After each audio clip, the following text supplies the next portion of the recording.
Explain what on earth is going on here. I have got Dr. John Armstrong, reader in financial mathematics at King's College London. Dr. Armstrong, thank you for joining me.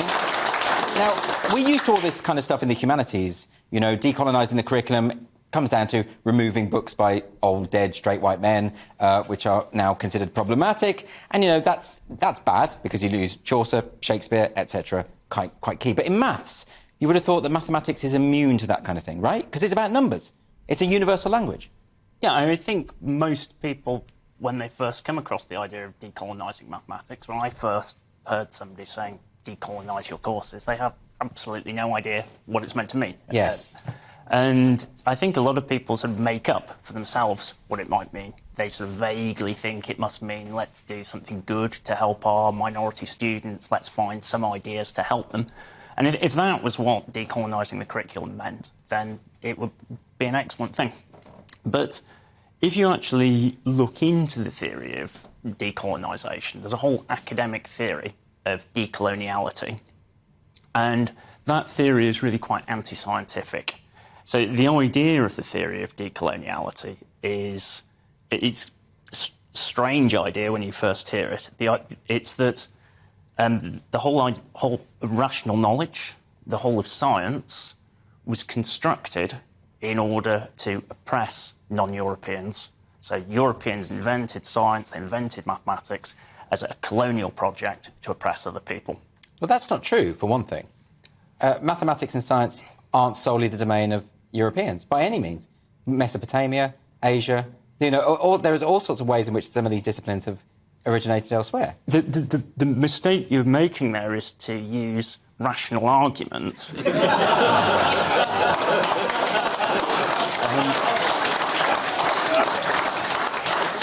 Yeah, so, I mean, that's absolutely right. The numbers that we use, they were first written in India.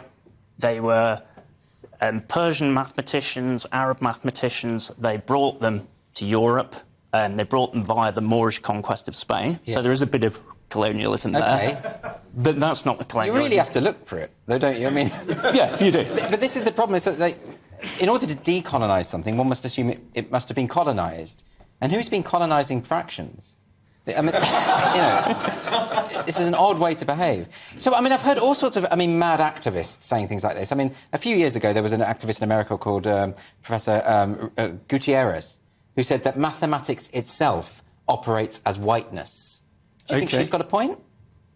Well, I mean, I haven't studied her work. It sounds interesting. You don't need to. It's absolutely insane. It's just the rantings of a mad woman. But it's taken seriously. This is the problem. So the idea that there are these power structures in society, and that knowledge, in the way in which it is taught at the moment, is there to prop up the power of straight white men, and it's created by them to prop up the power of other straight white men. This is almost like a religion, really, at this point. Yeah, I mean, the point you're making there is, we're laughing at it, but it is a serious theory. Yeah. So there are serious academics putting this forward, and it's having serious consequences as well. So one example that concerned me was that in New Zealand, they've decolonised their school curriculum. Yes. And they are now saying that Maori knowledge should be given parity, equal status with all other forms of knowledge, and that includes scientific knowledge. So if it was given equal status with Christianity, totally cool with that. But for me as a scientist, as a mathematician, I think that scientific knowledge has a special status, and I'm very uncomfortable with them doing that. And one very concrete example of that is that they now teach in New Zealand, as part of their chemistry and biology national syllabus, when they teach the atomic theory, they introduce the idea of, it's again pronounced Maori, with a shorter vowel sound, spelled M-A-U-R-I. It means life force. And they say that all particles have life force, and that life force is preserved during chemical reactions.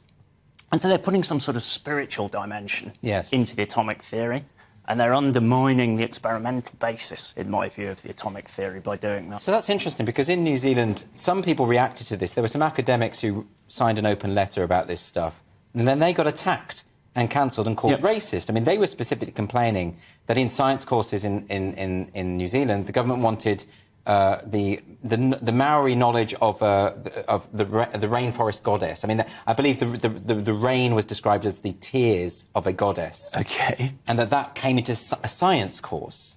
And that, of course, is interesting to study if you're talking about indigenous culture, and you don't need to disrespect indigenous culture. But rain isn't the tears of a goddess. No, I don't think so. No. And that's just, so when we prioritise these different ways of knowing, I mean, it doesn't really... I mean, this is like... Richard Dawkins made the point, it's like teaching kids about druid ways of knowing in a biology lesson. Yeah, I mean, it's interesting to hear about other cultural views, and, you know, I'm actually quite interested in the history of science and things. In Europe, we've had plenty of strange and non-scientifically accurate views ourselves. I thought the theory of Maori sounds remarkably like Leibniz's theory of monads, I suspect. Yeah. Are you familiar with that? No. Well, it's nonsense. He thinks the world is made of unperceived perceivers. Yes. Everything is made of monads. And, you know, Leibniz is a fantastic guy. He's one of the absolute heroes of mathematics. Yes. But it's nonsense.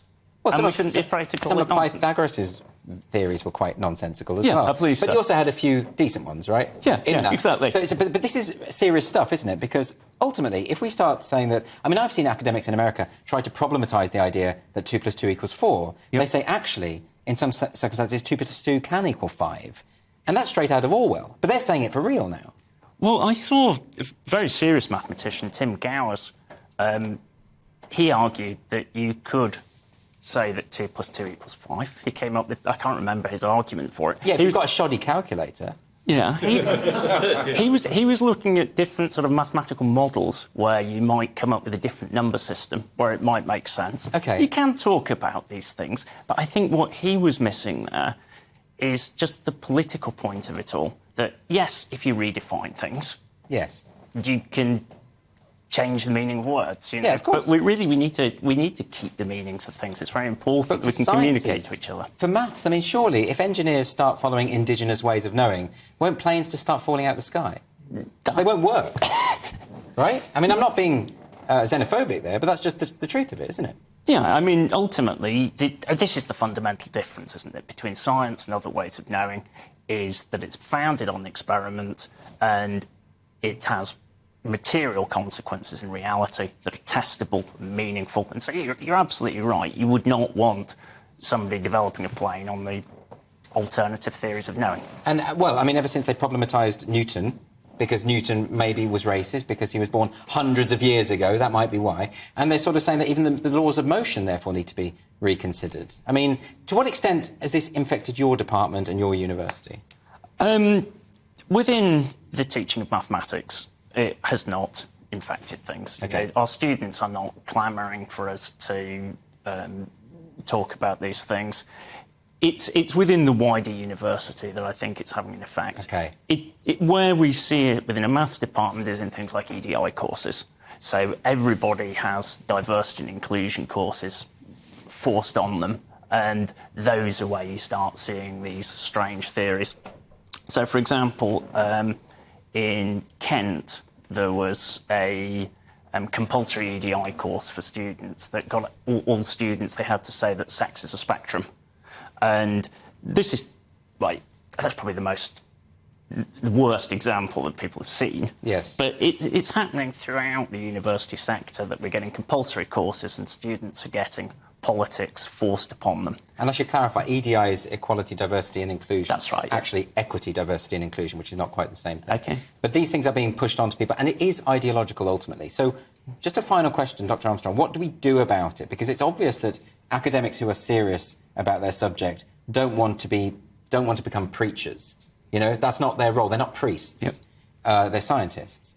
And so how do we push back against this when it seems to be unstoppable at the moment? Well, I think the main issue I have with this particular proposal is that it's a centralised body telling mathematicians what they should teach, and they're determining what everybody across the whole country should be teaching, certain specific political content. We should go back to the basic idea of how universities work, and that's where you have academically led courses developed by researchers who are brilliant in their fields. You've got academic governance of universities, and you should let academics who understand their subject, who are passionate about their subject, teach the students who are there to, in my case, learn mathematics. We should just let them get on and teach that. It'll never catch on. We'll see.